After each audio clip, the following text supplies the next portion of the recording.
let's move into something that's, this is annoying. It's going back around. This is a bit of a roller coaster, this one. By the time this even podcast goes out, or if this is a breakout, by the time this goes out, this definitely could have developed a little bit more. Yeah. There is we've talked about for ages the interest in Urhoghide, right? But more people are saying it's less likely that he's going to sign a new deal and he's more likely to reject a Wednesday deal, right? The Yorkshire Live quote, Watford and Cardiff City are among clubs reportedly keen on Urhoghide, who made 16 league appearances. Sorry.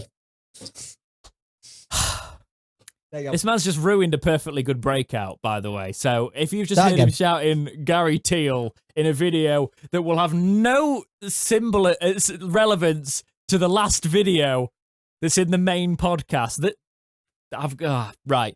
Yeah, we were talking about St. Mirren players, Gary Teal. We're not starting again. We're going with this. You've annoyed me now. I was reading the Yorkshire Live quote. We're going back there. So he made appearances. If Urhoghide goes, the Owls will be entitled to a pitiful compensation packages. The Vultures may be circling, but there are reasons for Urhoghide to stay put. And this is a bit of a speculation piece from Yorkshire Live. The last thing Urhoghide needs at this stage of his career is to go to Cardiff, Watford, Leeds United, Club Brugge, or Sporting Lisbon and sit on their bench. That is not going to develop him as a player.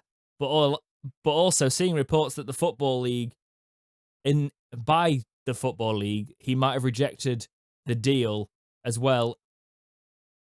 What? But also seeing reports that by the Football League, he might have rejected the deal as well. It's a funny season. The funny season. This isn't your writing, is it? This is what we pulled straight out of the article. Yes. The funny season. There's a typo. I haven't wrote this. Yorkshire Live. Go back to your article. Yeah, it is a funny season. There's a bit of the speculation going on in there. We said when we talked about him that he wouldn't benefit from an under-23s. No. You know, we had also heard that he didn't want to go to an under-20. He wanted first-team football. Yeah. But then you also realise that clubs are going to hear that and go, "Oh, we'll give you foot at first-team football." Clubs will lie, right? And the moment you don't have a consistent, they'll give you a try in pre-season. If they don't fancy you, they'll start with someone else. You'll come in with someone that's injured. I fully believe that Urhoghide's probably got the mentality of I'll do that, and as soon as I get a chance in the team, I'll take it, and I respect that. Yeah. However, mate, it doesn't make sense to put yourself through that when you could arguably start every single game in League One with us, develop yourself in a very physical league, and end up in a position where you can demand a 2-year contract or something with a release clause in there, and have it the right way. Look at what Liam Shaw did. Play 15 games, gotta move to Celtic. Mm-hmm. You played 16 games. Granted, we don't know what he's going to be doing. He may be on the under 23s on the bench. But I personally think, and this is the non-Wednesday bias, this is just as a player, surely you want to play football week in, week out. Now, all depends on, let's also remember, we're trying to give contract to people and we've not got the best track record with things off the pitch related with money.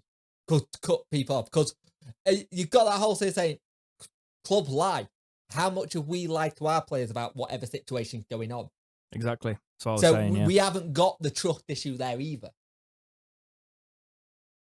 I just think it'd be I honestly think the more I look at it and the more it goes out, don't do it to your career. Look at our squad, right? We'll probably sign one more fullback, right? Which means you'll be competing with that fullback. But if you sign your deal, there's a chance we don't even need a fullback. We'll probably buy someone that we'd probably go from someone that can come in the first team to someone as backup. Yeah. I guess there is a bit of Wednesday bias in there, but I just think it's a bad move. I think it's a bad move to go somewhere where it's unsure if you've been promised first-team football. But then again, you do hear murmurs about what goes on behind closed doors and that there might not be the stability there at Wednesday. There might not be that going forward, and he might be seeing that a mile off, you know? Yeah. And I'm using a lot of might words there, but then there might be some unstable surfaces at Sheffield Wednesday.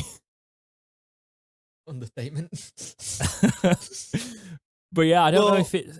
What do you think in turn? Do you think he'll stay?